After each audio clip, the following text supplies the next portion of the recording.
We're going to have some time now for an audience discussion. I don't want this to become my second message. I won't let it become my second message. I want to start today by inviting and provoking a definition of the gospel. I think it's become apparent that the gospel is not a hot topic in the religious world today. There are a lot of hot topics in the religious world, but they generally don't tend to be the gospel. And there's reason for that. It's because there's an enemy that has provided alternatives, provided other things to occupy the time, other things to occupy the headlines, so to speak. So I think that it is good, not because everybody here doesn't know what the gospel is, but it's good as an exercise of our own hearts and minds to be able to summarize and to put in words with your own mouth what the gospel is. What is it? There's a danger and even a tendency in us for things that are thought of as common and well known, for those common things to actually be elusive to you. So things that are very common, you have a hard time explaining and expounding and saying in a very efficient manner. And so I think this is a good way to start out to define the gospel. The gospel is expressed in so many different ways in the scriptures. I'm just going to give a summary of these with a short explanation of either one. And the discussion is open now. So if at any time for anyone, if you already have a definition, which I'm sure a room full of preachers, this shouldn't be too hard to start the discussion.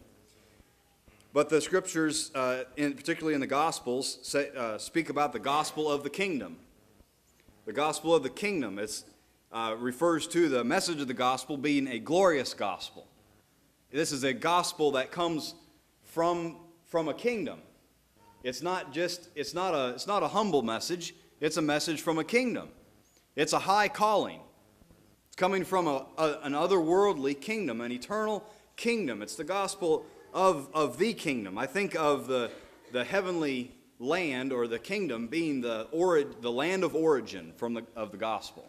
This is where the gospel originated from. It's the gospel of the kingdom. It's the home country. Jesus used that phrase, at least the gospel writers used that phrase, of the preaching of Jesus himself. He came preaching the gospel of the kingdom. So it's a grand message. The gospel shouldn't be presented. It's a disgrace to present the gospel in a manner as if though the gospel was an alternative to the things of this world. It's not. It's the gospel of the kingdom. He's called us to his glorious kingdom.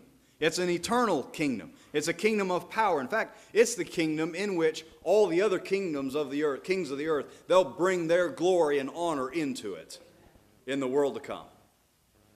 So it's the gospel of the kingdom. It's on a grand scale. Another phrase that we find in the scripture is the gospel of God. The God is the architect and engineer of the kingdom. The gospel it's his idea. It's the gospel of God. It came from him. It's his project. He's starting it, he's administrating it, and he's going to complete it. It's the gospel of God. The scripture says that all things are from him, to him, and for him.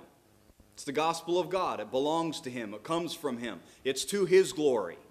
He designed it this way. It's the gospel of God. We also find the phrase, the gospel of Christ. The Christ is the worker of which God is the architect. God had to have. See, the gospel is so big. It's such a grand scale that it's a tragedy that not more people are impressed by it. I love to read some of the older preachers and authors, and I get the sense from the writings of Spurgeon and Baxter and people like this that they were so awestruck by the gospel of Jesus that nothing else warranted their time. And that's the perspective that I want to maintain of the gospel of Christ.